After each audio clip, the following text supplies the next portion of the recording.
Hello, ladies and gentlemen. Thank you once again for tuning in and for joining me. This is the Controversy 7. Now, humanity never ceases to amuse me. The human race always, there's no limitations as to how far humanity is willing to go before they realize that they have opened Pandora's box. Humanity never seems to learn. Now, I don't even know what's the best way to even put this, how to even bring this up to you guys. But I'm sure some of you, those of you who are awake, who actually do research, who actually take the time to go and search for things, maybe you already heard this. But this is something that I know many people for a fact never heard of this. Or if they did, they simply dismissed it.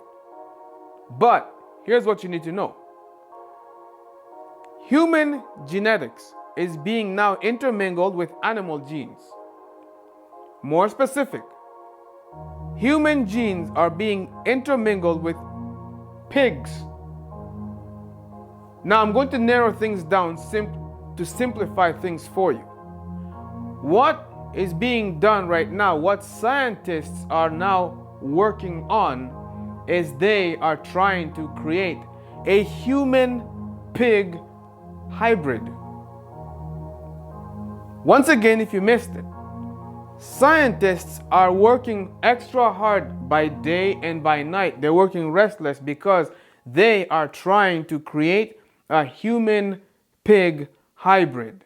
But what nature could have created, we can create in a single generation. This shows the enormous industrial engine of biology.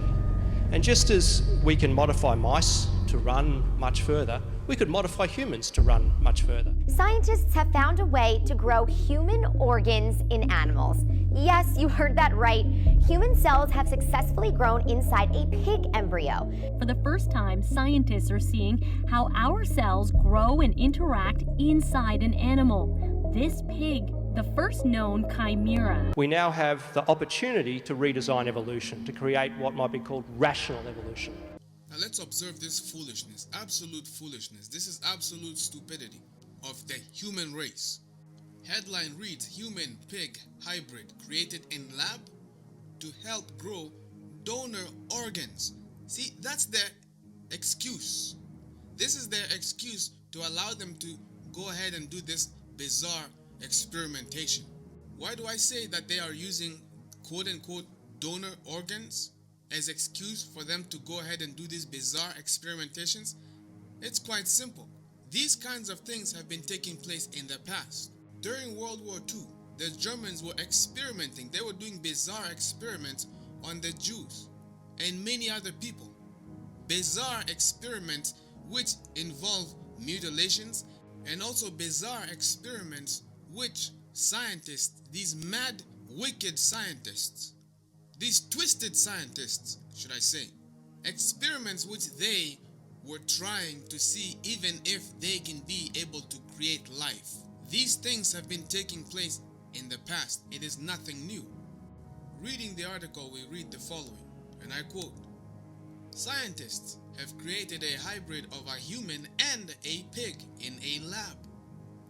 The embryo was terminated before the potential quote-unquote chimera animal could be born. But it is a pioneering development all the same, suggesting that it might be possible to create such embryos and leave them until they are born. The scientists hope that they can ultimately grow functional organs and tissues that can then be used for transplants. Such chimeras might also be used for things like drug testing, since they would react in the same way humans do." You gotta think about this, ladies and gentlemen. What are they really trying to do over here? This is something that is very dangerous. Of course, I know I'm going to sound like a lunatic because people are going to say, "It's science, bro. Bro, it's science." Bro, have you ever scienced? Do you even science, bro? And all that mumbo jumbo. However, think about this carefully and logically and ask the question, do we know what it is that we are tampering with?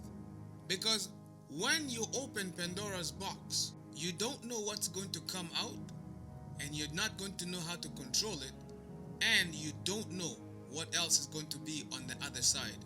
You're tampering with forces that you are forbidden to tamper with.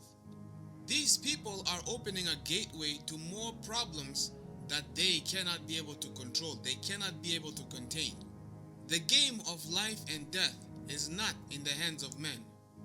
Only God, the author of life, is the only one who has control over these, not mankind.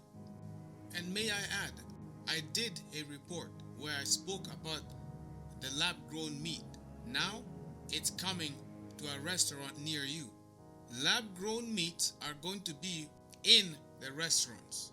And there's a good chance that you may not even be able to tell the difference between a lab-grown meat versus a real meat. And obviously, before they even hit restaurants, they're going to hit your grocery stores. And of course, initially they are going to be labeled. But just as the genetically modified organisms which are not being labeled, the GMOs which are not being labeled, that's also going to happen with these lab-grown meat. It's only a matter of when. That's why you need to be extra cautious about what you buy, what you think you are eating, what you're feeding yourself. And keep this in the back of your head. These companies, they work with pharmaceutical companies. And these pharmaceutical companies, in order for them to make money out of you, out of your pocket, you must be sick. They do not make medications that will get rid of the root cause of your illness or of whatever is disturbing your body. Rather, they make medications that only control the symptoms thereof. You are no good dead to them. They need you just to be sick enough so that you are going to start taking medication after medication after medication. And here's the thing. Many people have been conditioned in such a way that the minute they have a body alarm, for example, a headache, instead of just going to simply drink water and sleeping, they are triggered just like that. First thing that comes in their mind, go take a medication instead of sleeping. To make a long story short, this is what ends up happening.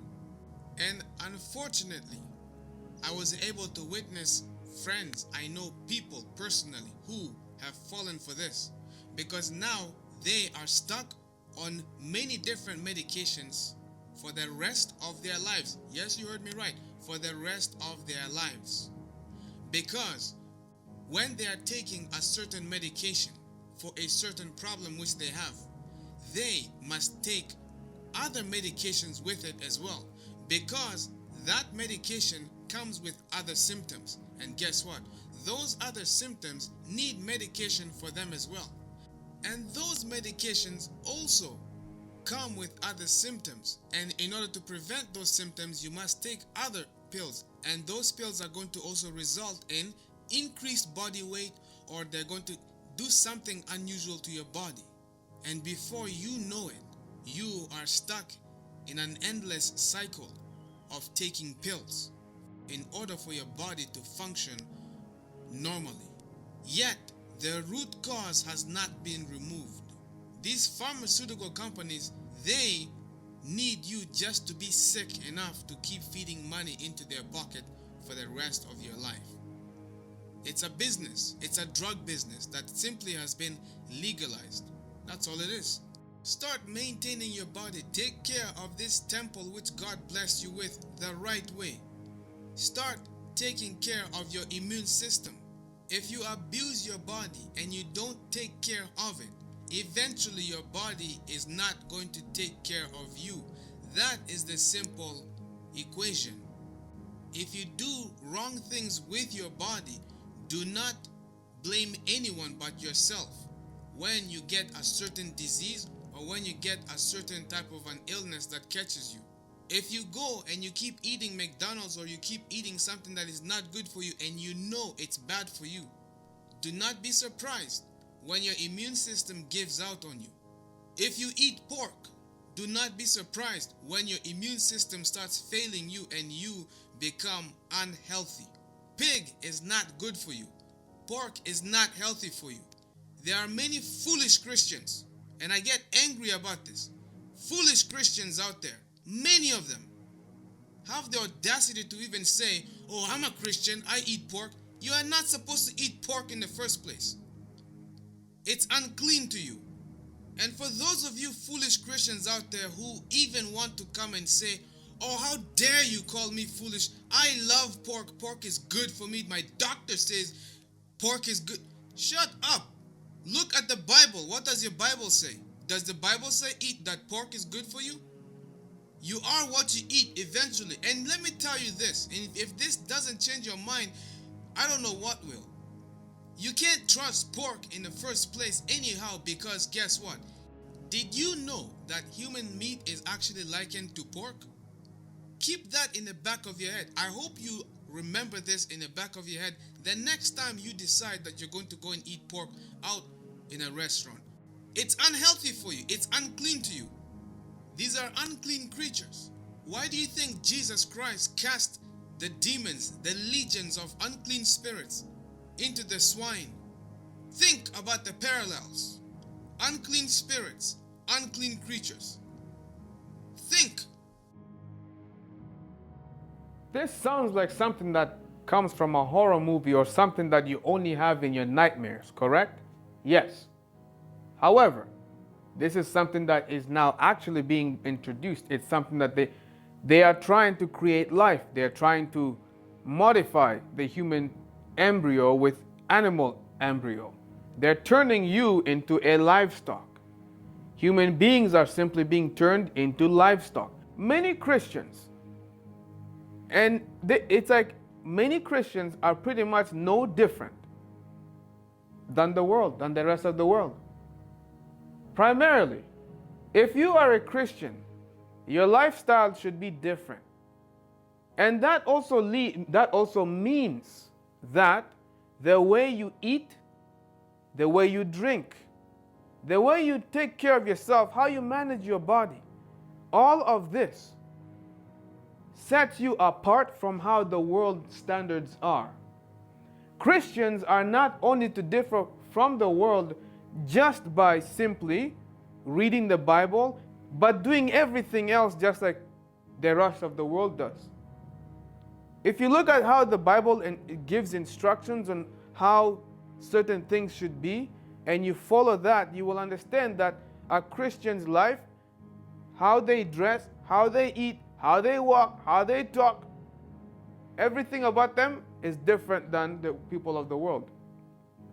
The Bible does instruct no eating unclean foods. And in fact, pigs are unclean creatures, very dirty. Ask yourself this question. Why did Jesus Christ, the Messiah, why did he, when he was casting out the demons within Legion, the man who came to him, who was filled with legions of demons, why would Jesus cast these unclean spirits into the swine? Is there not a parallel over there? Unclean spirits being cast into unclean creatures, unclean animals. For those of you that eat pork, for those of you that love to eat bacon and you eat pig and stuff like that, I'd be extra cautious. Christians are not supposed to eat pork in the first place. They're not supposed to eat bacon. It says so in the Old Testament.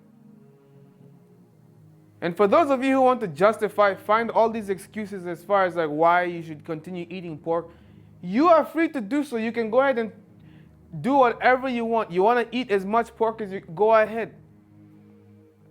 There once was a farmer here in Canada who killed prostitutes.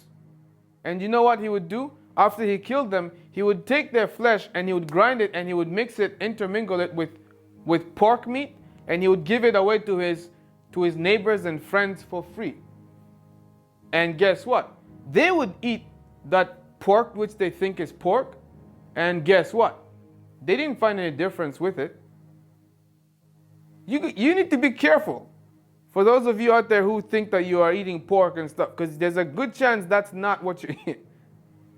That's all I'm going to say. You know? Welcome to the 21st century.